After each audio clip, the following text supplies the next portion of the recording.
Production and distribution of City Club forums on IdeaStream Public Media are made possible by PNC and the United Black Fund of Greater Cleveland, Incorporated.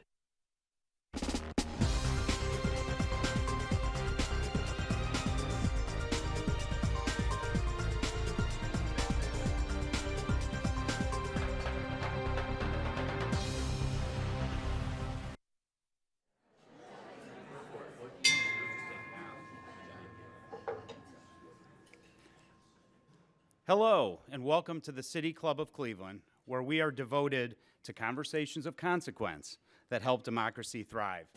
It's Friday, July 29th, and I'm Mark Ross, a proud City Club board member and recently retired managing partner of PwC here in Northeast Ohio. It is my pleasure to introduce today's forum, which is part of our Local Heroes series, in which the City Club spotlights champions right here in Northeast Ohio whose hard work changes the way we view ourselves and our community.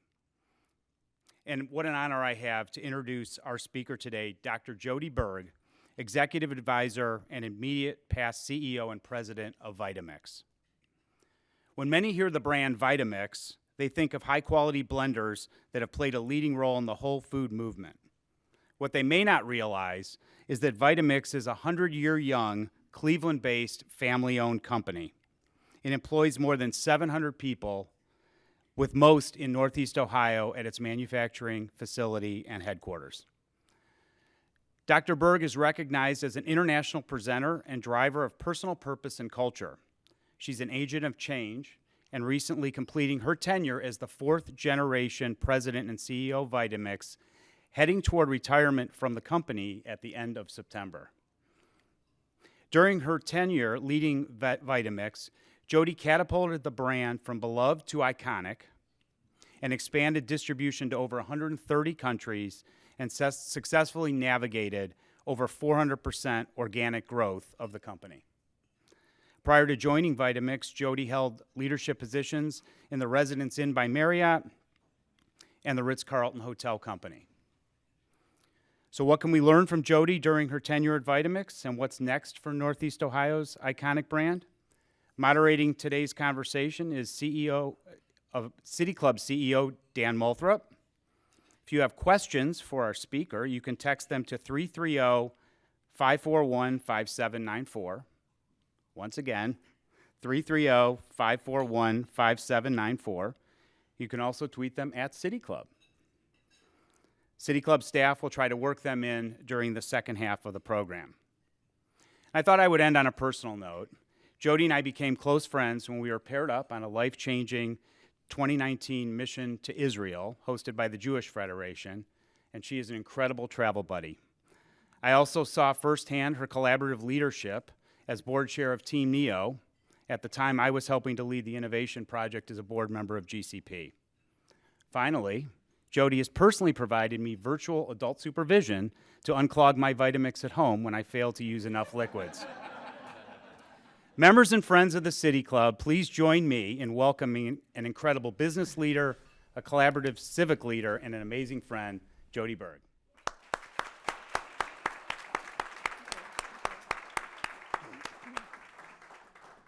Mark, thank you so much for providing our introduction today. And Jodi, welcome to the City Club. It is great to have you here. Oh, it's an honor to be here. Thank you. So I kind of wanted to start, Mark told a bit of the Vitamix story, and actually I warned you that I would go off script and not stick to the plan. But I want you to kind of fill in some of the blanks there. I mean, it was funny, he said that you came to Vitamix from Ritz-Carlton, Marriott, but you were really returning. Because you'd done a fair bit of work there as a young person. But fill in the blanks a little bit. When you were growing up, and what was the company's story then? So Vitamix, as we mentioned, is 101 years old now, right? We finished our 100th year last year. Barely look a day over 100. Thank you. And so it started by my great-grandfather, actually in Illinois. And he started because, if you recall, in 1918 was our last global pandemic. Yes. And in that global pandemic, I lost my great-grandmother. and I lost one of my great uncles. So my great grandfather's wife died, and they lost their third son, and he was devastated, to say the least. And not only is he devastated, but now he finds himself back then without much support, a father of 2 sons, trying to figure out what he's going to do next. Well, then in 1921 is a recession.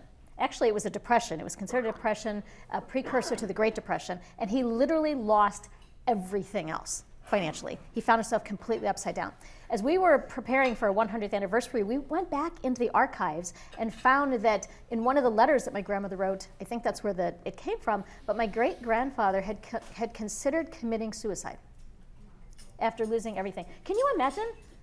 I clearly would not be here today, right? So this, but he managed to persevere, and he decided the reason that he lost everything financially is because he owned a lot of property and land, and he not only lost it, but he found himself upside down, right? Sounds familiar to 2008, not that long ago, with a lot of what other people experience. Imagine both of them happening back to back, right? And we may be finding ourselves in something similar today. We might be able to learn from history. Don't consider suicide seriously. It's worth it, right? People like me can be here because you stay alive and stay focused. But what he did is he decided, how can I make a difference? Clearly, the pandemic, he understood the health implications and the value that health contributed to the people that survived and didn't survive. And he also understood he needed to get back on his feet again. So he started selling something called a can opener. And you think a can opener today, but back then, the canned goods were coming into the market for the first time, the consumer market. They'd been in the military market, right? They're coming in the consumer market.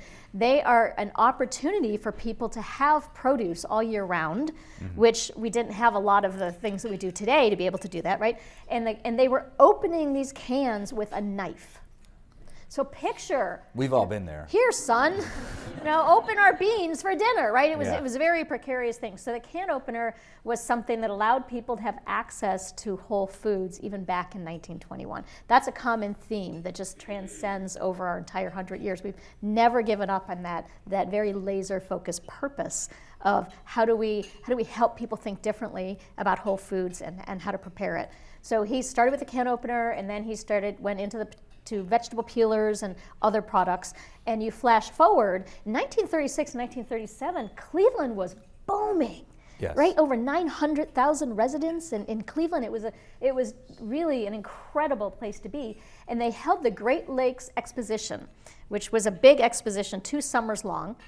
So they brought their products, and they had booths here at the Great Lakes Exposition. So they lived in Cleveland for 2 years and fell in love with the people. Literally fell in love with the people of Cleveland and said, if we're going to have our company and it's going to grow, there can't be a better place for that to be than in Northeast Ohio. Really? So we moved here. Cleveland has this way with people who, with those of us who move here from elsewhere, and it's not a hard place to fall in love with. And it's not, and Clevelanders are not difficult people to fall in love with. So for a while, having married one. we had this strategy that we love it. Let's tell anyone else, because we don't want anyone else to come and add to it. But really, it was not a good strategy, because right now we need everyone else to fall in love with it. And like you said, it's so easy to do. So they packed up their business, their lives, and they moved to Cleveland. And we opened a health food store in downtown Cleveland on Superior Avenue. And we were selling dry goods. We were also we didn't sell the Vitamix at that time. The blender had been invented, but hadn't really been acknowledged yet, right? At the Great Lakes Exposition, or shortly thereafter, was when somebody introduced us to a blender. And my great-grandfather, my grandparents had this aha moment where they were selling blending equipment primarily for bars and restaurants to make the margaritas. I'm not complaining. That's not a bad use for them at all. But my great-grandparents, or my great-grandfather and grandparents said, what if every single person had a tool like this in their home, and they could put all that healthy food in it, and it would be easy to prepare, and we could just increase the intake of healthy food. So they picked up the blender at the end of the 1930s and early 1940s. And then flash forward again with, we had the health food store. My grandfather found this piece of property in rural, at that time, Olmsted Township, and he decided to move the company out there. He built the house that we just turned into the family museum, that if you watched, there's videos out there on YouTube of turning this, he's not into construction. You know, it's best that he was a salesman and running a company. Building was not his thing. So we kind of had to go back in and shore it up a little bit. It was about ready to fall apart. So we shored that up. That became our museum. Then he challenged his father, and he said, Dad, I really want our company to be outside of downtown. He just didn't really love being in the city. He wanted to be out with all of the animals.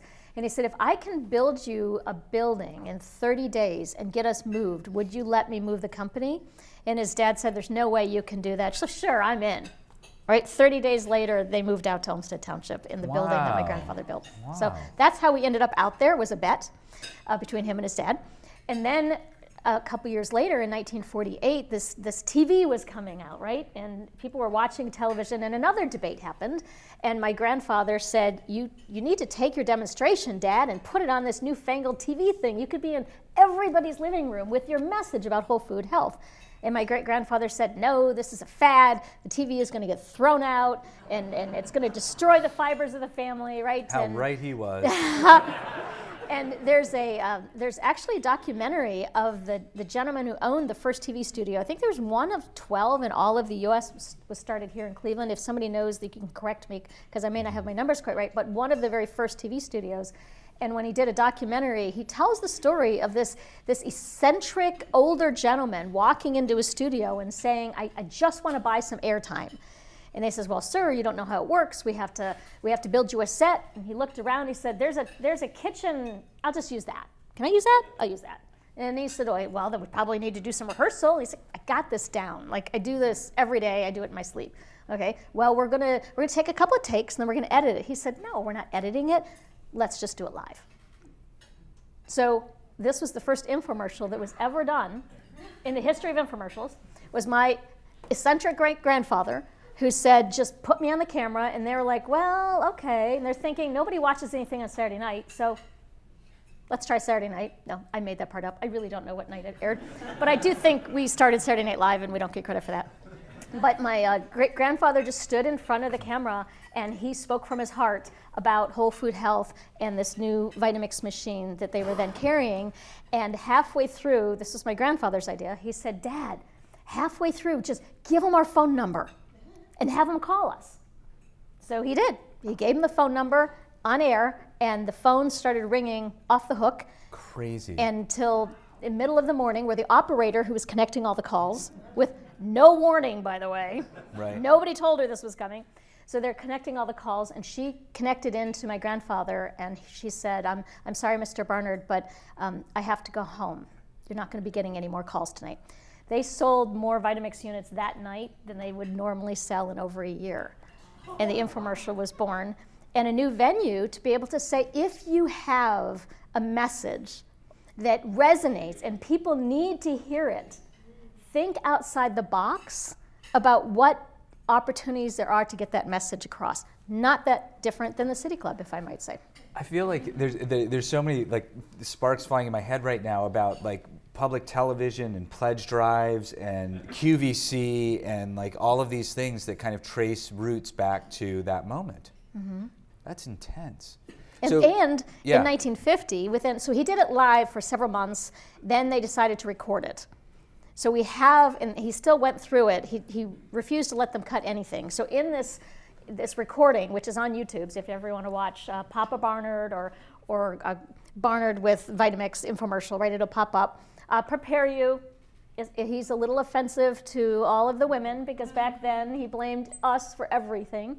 But if you can get over that part and realize it was filmed in 1948, 49, it's a little bit better. Moment in time. Yeah, moment in time, right? Keep everything into perspective. But it is a hoot and a half to watch. And partially through, he realizes that he doesn't have the celery that he wanted to put in his drink. So he's kind of, as it's live, right? They don't cut it. And he finally has to walk off set, grab his celery, and come back on. So you know that it's not edited at all. It's for real. It is somebody's real voice, unedited, which is where you get, I think that's where you get truth. It's authenticity. Right? Yeah. Authenticity. Mm-hmm. So fast forward to your childhood, 70s and 80s, and looking at this company that is just a part of the fabric of your family. What did you think of it? So I was born in upstate New York, and I grew up in Erie, Pennsylvania with my father, who was not involved in the company because although he was involved in high school, they made him demonstrate and he hated it. So he's like, I don't want anything to do with this company. So he got his engineering degree, he got his MBA, and he was out doing his own thing. So that's how I grew up. And the only time I was connected to it was when I came back for family reunions, and we would have a family reunion in the little house next to the little Vitamix building. Mm-hmm. And at one point in the 70s, my grandparents had 6 children, and then I have over 100 descendants at this point. So we outgrew the little building, and we had to hold our family reunions over in the Vitamix building. So one of my I shouldn't say earliest memories, but one of my probably most memorable moments was we were having a family reunion. I think I was a tween. Anyone had tweens in their life, like raising them? Oh, it's amazing that they survive, right? So we're in this family reunion, and we're doing skits and activities and just all together, just enjoying each other. Well, my grandfather had set it up in the company that when the phone rang, if it was the customer 1-800 line, we were one of the first 1-800 line people as well, he had it ring throughout the whole company. So if somebody that was focused on customer service could not answer the phone in 2 rings, somebody somewhere, he didn't care who, answered the phone. So this is a Saturday, and the phone rings, the customer service is working, but it rang more than 2 times. He leaps out of his chair, and he goes running into his office and answers the phone. And I, like I mentioned, was a tween. I was like, this is our time. Right? This is a family reunion. I'm here to visit you. We came in from out of town. Hello. You're full of attitude at that age. So I decide to follow him, and I sneak into his office, and I sit and I listen, and I'm glaring at him to the best that I can. And at 12, you can glare really, really bad. We're good at that. And he was giving a woman instructions about how to make bread in her Vitamix. And he says, okay, no, we're going to start over. I want to wash your Vitamix out and dry it really well. Oh, no, that's okay. I'll stay on the line. Now we're going to put wheat in your container, which you can still do, by the way. One of the best kept secrets is you can make bread in your Vitamix. And I want you to grind the wheat for a minute. No, it's okay. I'll stay on the line. And every time he said, no, it's okay. Stay on the line. I'm like seething, right? So we finally get done. I'm like, what's up with that, Grandpa? I'm here. I had all attitude. I just poured it all out at him. And my grandfather was this very tall, he loved children, he loved people, he's always smiling, he just had an incredible presence, right? And at that moment, it was the first time that my grandfather was not smiling at me. And he looked me in the eye, and he said, Jodi, he said, this is not about us selling machines. He said, this is about us changing lives. And I can't change someone's life if their Vitamix isn't going to be on their counter and they're not going to be comfortable using it. So that's what we're all about. And then he came over and gave me a big hug, and at the moment, it was just one of those, it stuck with me. But later, when I had the opportunity to run the company, I realized, you know what, he's right. He's right. And we have an incredible following of people all over the world. And anyone in the audience, if you have a Vitamix, thank you. And I hope that you use it. And I hope after today you use it more, right? It's all about creating a community of people that can help other people successfully achieve what they want to achieve in life. And health is kind of a root behind all of it. So we're not about selling blending equipment.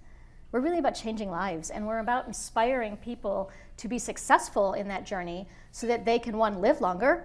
We talked about people are going to live longer than 100 years, a greater ratio. Hope we have something to do with that, right? It has to do with what we're eating and how we feel, and then inspiring other people to do the same. Let me just mention for our listening audience on WKSU that we're talking with Jodi Berg today. Dr. Jodi Berg is the recently retired CEO and president of Vitamix Corporation, a family-owned company, and celebrating their 100th anniversary with the City Club of Cleveland. I'm Dan Malthrop. And Jodi, I want to come back to this idea that this isn't just about selling great blenders, it's about changing lives. Do the employees of Vitamix feel that as well? I hope so. But we purposefully go out of our way to make that possible. So how do you do that? Well, let me step back for a few moments. A lot of people are surprised that we're over 100 years old. They think that maybe we've been around for 15, 20 years, because that's when we kind of to a lot of people, feels like we came out of nowhere. Before that, we were very focused, and there's customers that were very loyal and loved Vitamix, but they already got and understood health. And our job was very difficult because we had to bring people from no understanding that the food that we actually consumed had an impact on us. I mean, it's hard to believe today. Right. That it was just a couple decades ago where most people didn't make a connection about what they put in their mouth and how their cell structure reacted to that, right? So today it seems like, how do you not know that? But our job was to help people understand that the food that you ate did impact you, and that there were choices that you could make, and that if you had the right tools and the right equipment and you put the right food in it, that the impact that it could have. So it was just a lot of heavy lifting to get people there. Well, in 2004, I can be a little socially awkward in conversations. So if you've ever had one-on-one conversations with me, I apologize. But one of the things— You're doing great today. Back in 2004, I was over sales and marketing for the company, and I would get in conversations with people, and eventually, whenever I found that opportunity, I'd start asking them what they ate and why. That's where the awkward part comes in. So Right. Most people are like, why are we going there? I'm like, you don't understand, I'm doing research. Could be why I got my PhD, but that's another story. So I would ask people why they ate the way they ate, and oftentimes if they were choosing to be extreme at that point, which was vegan or vegetarian, it's called very extreme, I would say, well, why are you choosing that? Up to 2004, most people, I'd say everybody, would answer because of the precious animals. Like, I want to save animals, I feel bad about how they're being treated. It's not a bad reason to change your diet, but it is a sacrificial one. Like, you are suffering because of something that's important to you. And in 2004, I started to hear people say, because it's good for me, it's better for me, I feel better. And of course, we've known that for decades, right? But to hear people start to say it, I was like, wait a minute, something's happening, right?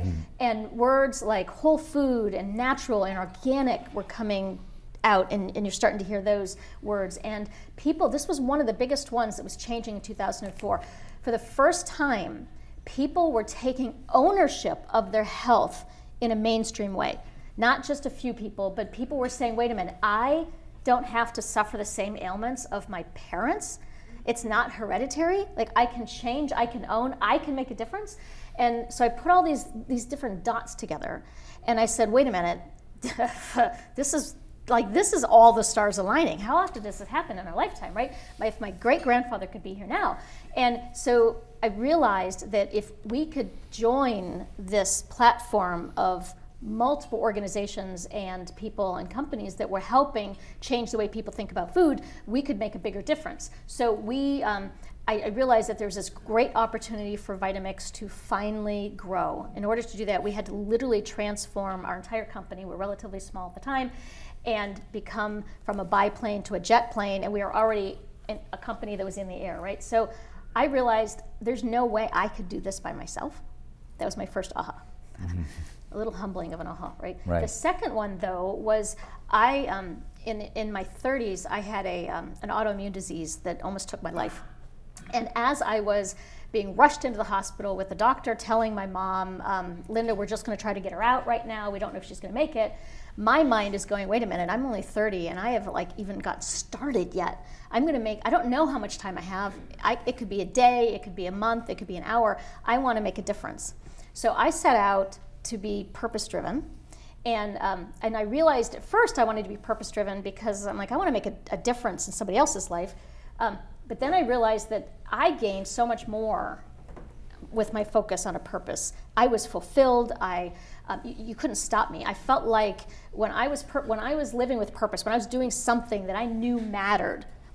Have anyone felt this way? Like you can't stop, right? I mean, you honestly feel like you could go through leap buildings in a single bound. Did I say that right? Yeah. Leap buildings in a single bound. Like you feel like you have all these superpowers. You could go all day, all night. You're not going to stop me. But the most beautiful thing is that you're fulfilled. You have energy. Like it doesn't drain you. So I had these two things. I'm like, I can't do it myself, and I know that when I'm in that mode, I make really good decisions because I'm focused on the end, not on whatever's in front of me, and the decision to overcome or get through, and I have this boundless energy. So my thinking was, I've never been a president or CEO before, what if I just created a culture where everyone in the company got to see their own personal purpose in what we were trying to achieve. Like if they could make the connection. So it wasn't, now if they wanted to adopt our purpose as a company as their personal purpose, that's okay, I'm not gonna stop them, right?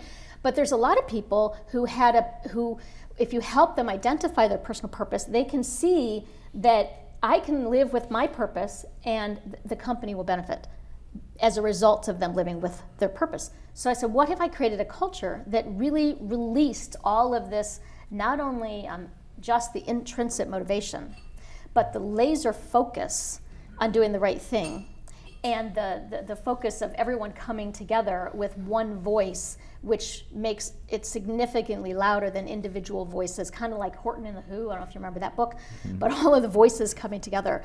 And that was the power that navigated us through this unbelievable growth that Mark was talking about and got us as a company to where we are today.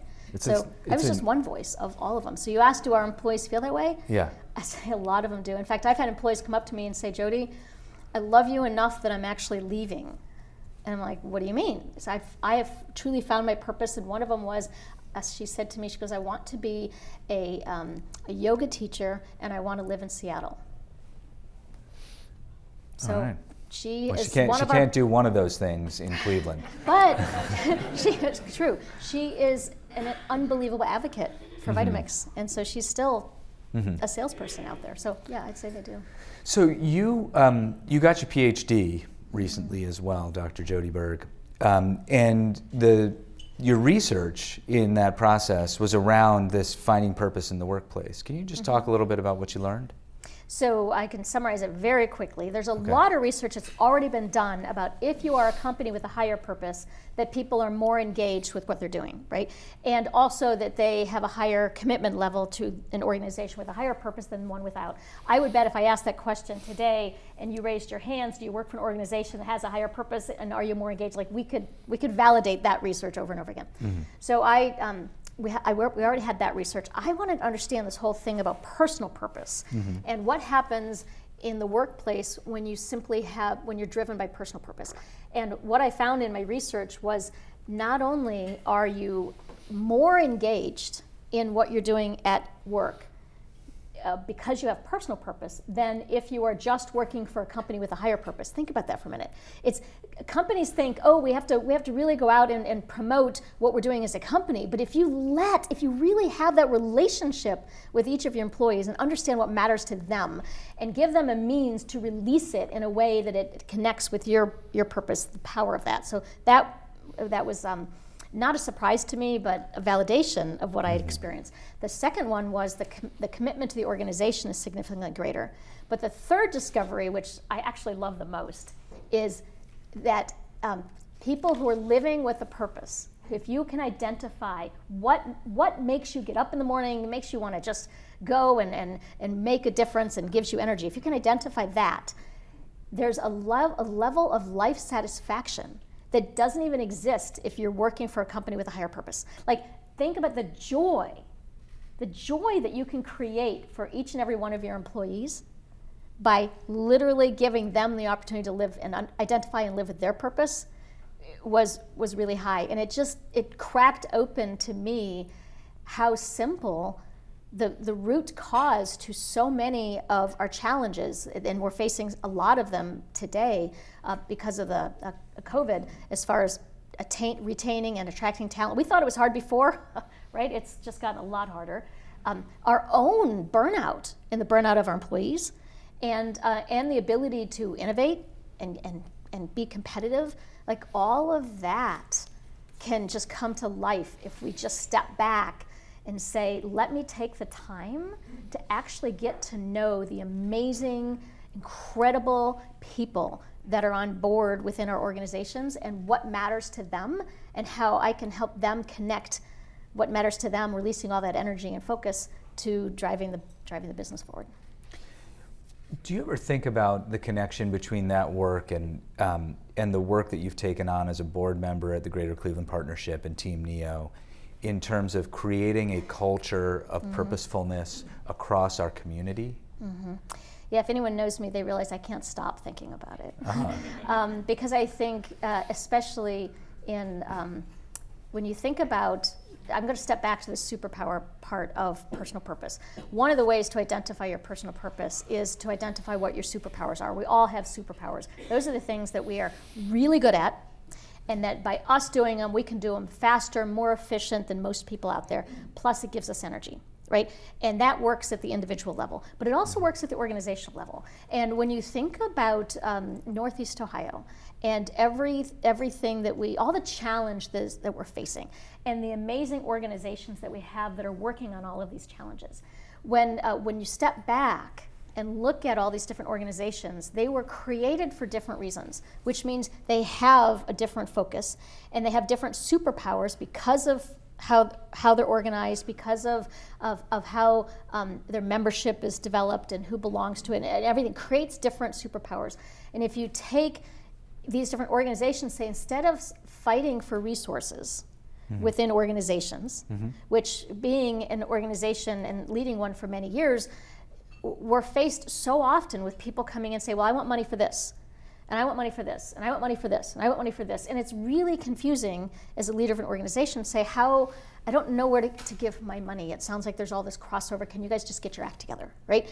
And what's happening in our greater, I'd say all of Ohio, because Jobs Ohio is a part of this this movement to bring us together and say, let's align and recognize the superpowers of the different organizations. Let's be clear on what their focus is, and realize that if we really focused on what we're super good at, and we can walk into an organization and say, if you contribute money here, this is how it's going to help, and there's these other amazing organizations and they're focused on this, and if you have more money and you put a little bit more to this one, like 2 + 2 is much greater than 4, 5, 6, or 10, right? So culture really does transcend the individual level, the company level, but also a entire community and state level. And I think this is not, I'm just one of the many people that are understanding this and sitting back and watching our different economic development organizations, our civic organizations within all of Ohio,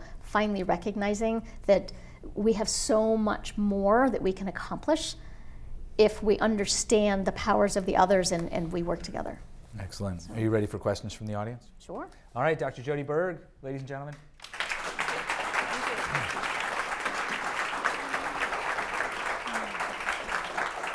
So we are about to begin the Q&A with Dr. Jodi Berg. I'm Dan Malthrop, Chief Executive here at the City Club.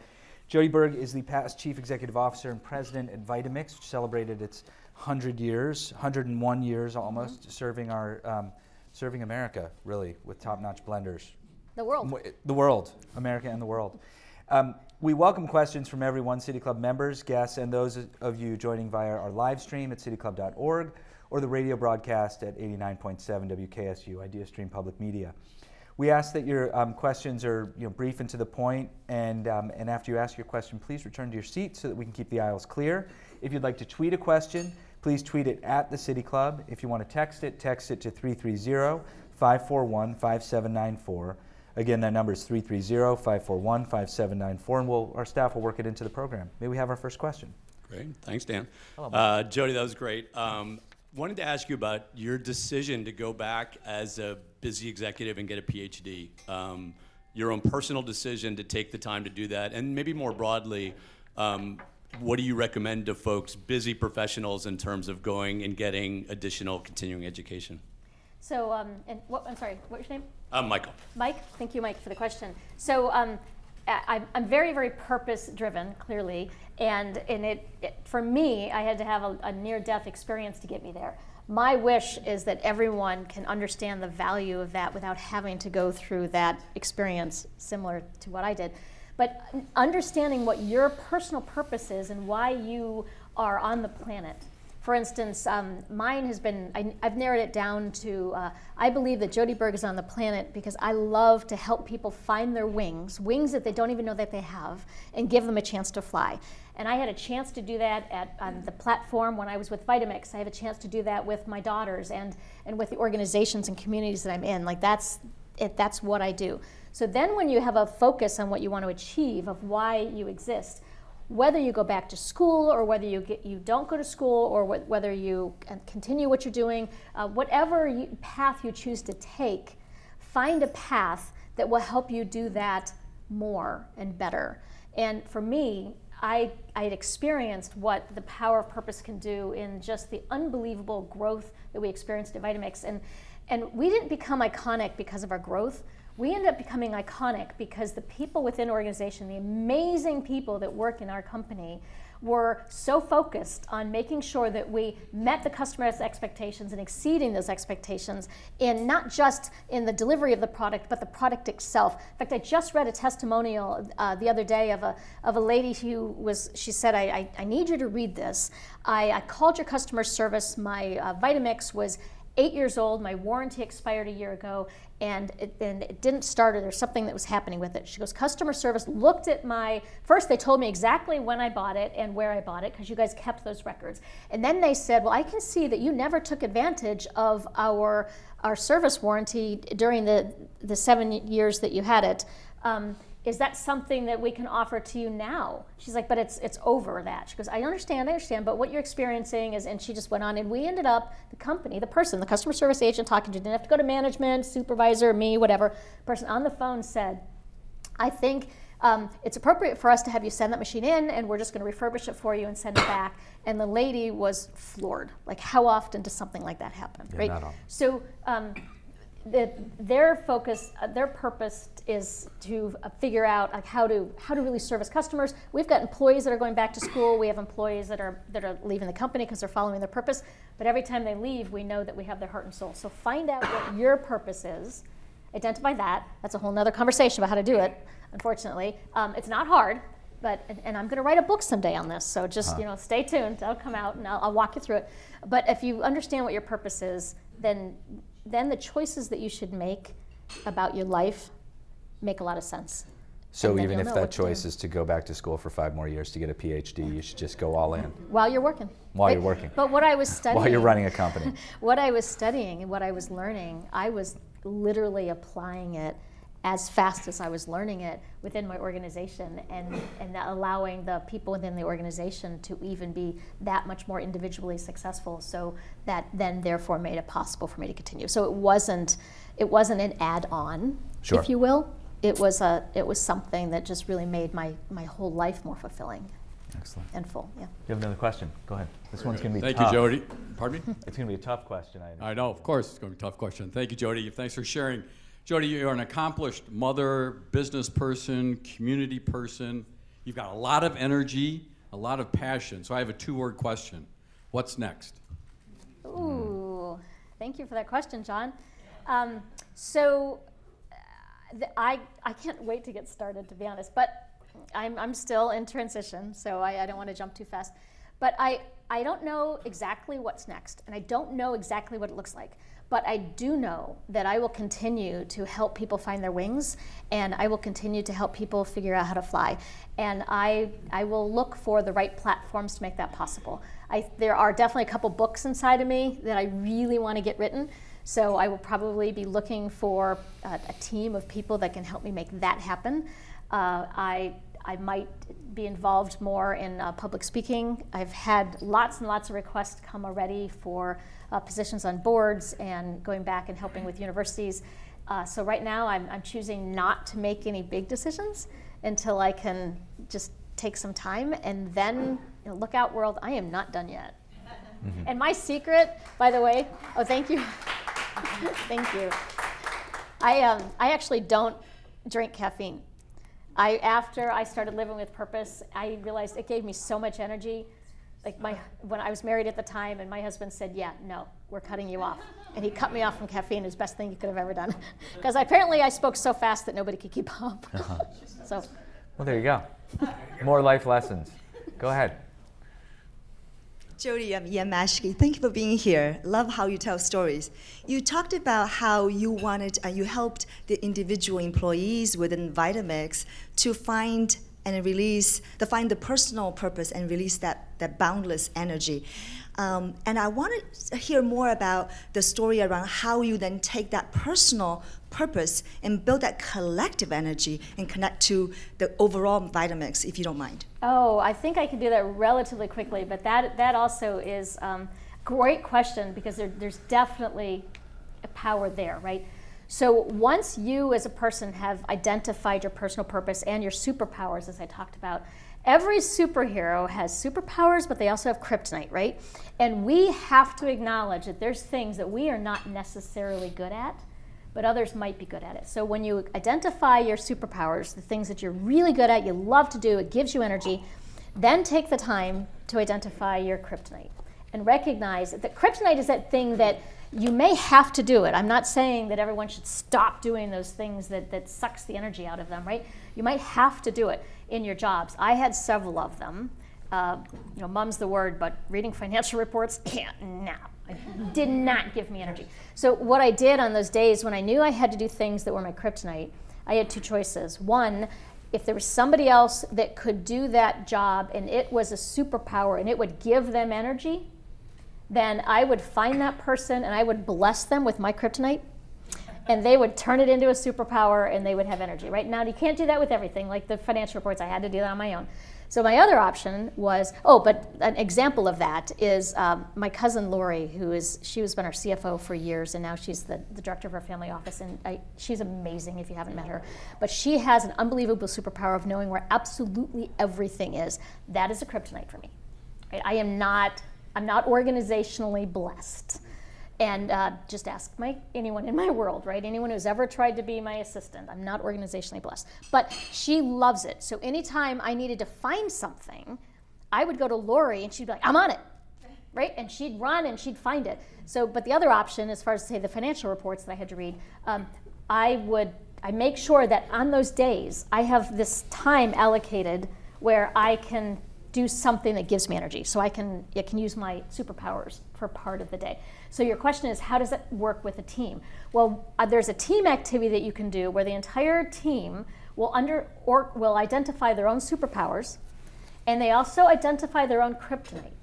And when you have a team that feels that level of trust, that you're identifying your kryptonite because it means you can get rid of some of it, and you may not have to do that. And then this team, you go through the exercise where all of this information's on the walls, and then you literally at one point go around with your kryptonite and ask the person who had put that down as their superpower if there was a way that there is something that we could do such that, would you mind when I'm supposed to be doing this, that I come to you? And usually that exchange in a team, they're like, oh, are you kidding? Yes, and that means I've got this kryptonite that I got to get off my plate, and that person goes and finds it to another. And now what you've done is you've developed not a group of individuals, but you've developed a web of people who are working with each other to make everyone else's life more fulfilling, and in the meantime, their own life more fulfilling. And really a lot of efficiency happens that way, because if we have a day's worth of things we have to get done, what is oftentimes the last thing we're going to do? We're going to leave it till the end of the day. It's our kryptonite, right? If we recognize that and we say, I don't have to have it hanging over my head till the end of the day, sucking all my energy out right before I go home and walk in the door and experience and want to go on my second half of the day. Like, I want energy, right? So you're able to work with this group of people, and even if this person is they're not in that necessarily same area of business, but this is a superpower. Now you start to reach across teams into organizations and greater units that can come together. So, thank you for that question. Thanks. Do you have another question? Thank you so much for your time. This is a text question, and this viewer wants to know, many of our country's innovative and leading companies are struggling today with supply chain issues. Have these challenges been faced in the past, and if so, what lessons and best practices has Vitamix employed to overcome these challenges? So that's a great question. This is all about supply chain challenges and many other challenges that we've experienced in COVID. So when you have a strong, functioning organization with a lot of communication taking place, when COVID hit, we were able to very quickly go back to our culture and our core and say what matters to us most. Let's make sure we align on it. And then once we aligned on it, we were able to push the management of making sure throughout the organization everyone understood that down to the lowest possible level of everyone who was out with our employees.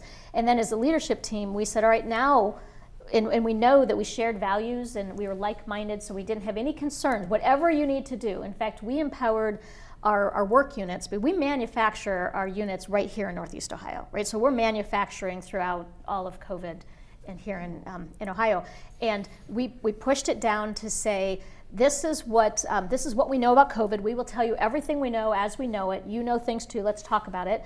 And what do you in your unit that works closely together need in order for you to feel safe, in order for your family to feel that you are safe, we even went further and said in order for your children to feel that you are safe in your work environment. And all we became was not the idea generators, we were the ones that made it happen for them, right? So all of that's happening. Meanwhile, another group of cross-functional employees at all different levels came together, and the question we asked ourselves was, because this is happening, and we've never seen it happen in our world before, what are all the possible things that could happen as a result? And so very, very early on, we had this, and how do we identify what would trigger one of these possible things from happening? So supply chain issues was identified within Vitamix at a lower level within our organization very, very early on. And we were out, we were buying ahead, we were developing relationships with our suppliers. A perfect example of it was we helped develop a material called Triton, which is a BPA-free material that's strong enough to withstand the blast that happens in high performance blending. It's now used in applications, just universal applications in so many places. But Vitamix knew that we needed to develop something without BPA because people had a concern about it. There's lots of people that were trying to invalidate the concern, and we said it doesn't matter whether it's real or not, it feels real. So we went out and worked with an organization called Eastman to develop BPA-free material. And so when we recognized that actually this one had a result of the storms in Texas. It wasn't even COVID, but the storms hit in Texas, and somebody on our team said, whoa, wait a minute, big oil area, oil connects to plastic connects eventually to the Triton. We're gonna have a problem down the road. Like, how are we gonna do this? So they got on the phone immediately with Eastman, who now sells Triton to everybody, and we're just a small purchaser of it, and said, well, this is how we'd like to work with you. We have gotten all of our suppliers together that use this Triton material. We can tell you in advance exactly how much we need, when we need it. We're not going to overbuy. We're not going to be hiding it, right? And then we will take on working with all of our suppliers and sometimes competing with each other to say, how much do you need this week? I have an extra week's worth for various different reasons, and the suppliers actually every day were calling to make sure that they had enough Triton material to continue supplying us what we needed. And Eastman, their first response was, no, everyone's asking for it, everyone's demanding it, and they got off the phone. Half hour later, they called us back, and they said, you know what's occurred to us? You're actually the only company that actually called us and didn't threaten us and didn't try to play a bunch of games with us, but literally through full transparency of information, said that you wanted to work with us and that you'd only tell us what you needed and no more. And they said, well, we're in. And we literally have no supply issues with that particular one. And they handled it the same way with all of the different components. And it's still been challenging. And our supply chain is unbelievable because they're being so proactive in trying to address things in advance if they can. So I'm not saying it's easy. It's just a different way of being busy by being proactive and ahead of it instead of behind it. And an incredible group of people. Awesome. So that's how we did it. Next question from the man who's responsible for me owning a Vitamix, actually. Paul Federico with the Greater Cleveland Partnership, also unofficial part-time salesperson for Vitamix. Yeah. Thank you, Dan, for that pitch there. You haven't really lived until you learned how to make your own peanut butter. True. It is life-changing. Jodi, I loved how you talked about your family and the buildings they were building early on and changing locations. I wonder if you could talk a little about your own legacy and the new museum you put together and what's happening there, what that means to you. Okay, so thank you. Thank you very much for that question, Paul. So I did touch on the fact that we opened a family museum in the original building that my grandfather built, and then we just opened a company museum. We did the ribbon cutting just probably about 2 weeks ago, within the past 2 weeks. And it was fascinating because when I first talked about creating the museums about 10 years ago with my father, and I said I wanted to take the home that he grew up in and turn it into a family museum, he said, "That piece of junk?" He said, that wasn't built right when I lived in it. Why in the world would we want to restore that and keep that? And I said, because the people that weren't there would love to be. So what we did with the family museum is we took a period of time. We took 1950 and we froze the whole house, recreated the house into what life was like in 1950 with a whole bunch of kids trying to run a business, trying to start a business, continue to innovate, right? And grow and raise your family in where they were out in the middle of Olmsted Township. Now the company museum is a little bit different because the company museum transcends truly the 100 years. And the reason it was so important to memorialize that was not because, oh, isn't it great, we've memorialized it, but the lessons that we've learned along the way are still the foundational launching pad for what will take us into our future. If we understand them and purposefully choose to either follow or diverge or go a different direction. But understanding what we've done and why, and not having to reinvent the wheel. It's the museum, we're calling it a museum because it has so many artifacts in it, but it's really an unbelievable training ground for new employees, for people who are passionate followers around the world that want to just they feel so connected to the Vitamix family, and this gives them a chance to find themselves and where they join the journey. So it's really meant to be more of an immersion experience of walking through the past 100 years in the eyes of a family-owned business that really transformed marketing, ways of looking at marketing and product and thinking outside the box. I know we're getting close to run out of time, but let me tell you a really fast story. So we've been in the household market since 1921. That was where we started. It wasn't until the 1990s that we decided to go into the commercial market. Well, because the commercial market was coming to us and saying, why can't we have a blender as strong as what you're selling to all these households? Like, we need one as well. But the one that we were selling didn't pass all the requirements. We created blenders for the consumer or for the commercial market in the 1990s. The first time we took it to the National Restaurant Show, we introduced the first Vitamix commercial blender for $399. And everyone, I just rejoined Vitamix, and I heard people laughing as they walked away from our stand, and they said, there's no way this company thinks that they could possibly sell a blender to our industry for $399. That's ludicrous. Like, they will fail, and they're laughing as they walk away. Was it too expensive? They couldn't comprehend why they would spend that much money. Okay. But then when you transform the way people think about something, this is why free speech that changes. I did not see that coming. It's so important because you need these ideas to develop, right? And you need to work with them with other people. And when we change the formula of how they thought about the expense around this particular piece of equipment, and we change the understanding of what could be done as a result of having a piece of equipment that was able to do what the Vitamix does from the power and everything, when we reframed the message, we reframed the thinking. Well, it's one blender for 10 years rather than 8 blenders. Or 20, or something, right? Yeah. And so that's the formula for the financial. But then the other side is it can do things and it can release flavors and textures that to this day are not possible any other way. And I would bet that any restaurant that you went into that has chefs in the back, they're most likely using a Vitamix to create something that you've enjoyed in their restaurants. It is that prolific around all the restaurants around the world, really. It's been amazing.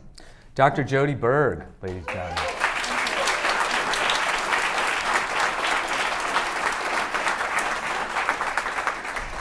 Thank you, Jodi, for joining us here at the City Club. Today's forum, as we mentioned earlier, is part of our Local Heroes series, which we present in partnership with Citizens Bank and Dominion Energy. We would also like to welcome guests at tables hosted by Cerity Partners, the Cleveland Leadership Center, the Greater Cleveland Partnership, and PNC. Thank you all so much for being with us today.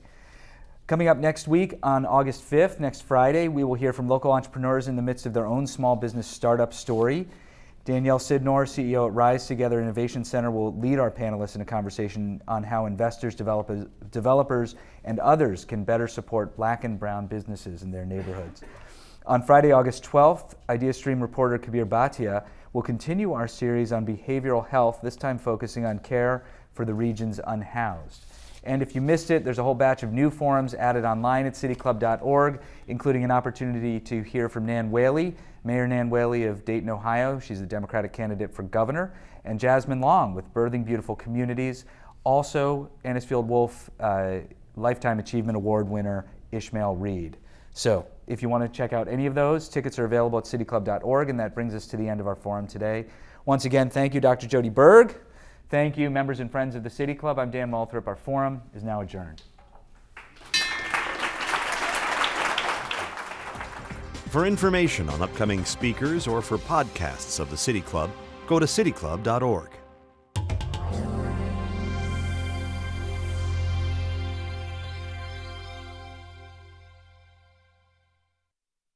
Production and distribution of City Club forums on IdeaStream Public Media are made possible by PNC and the United Black Fund of Greater Cleveland, Incorporated.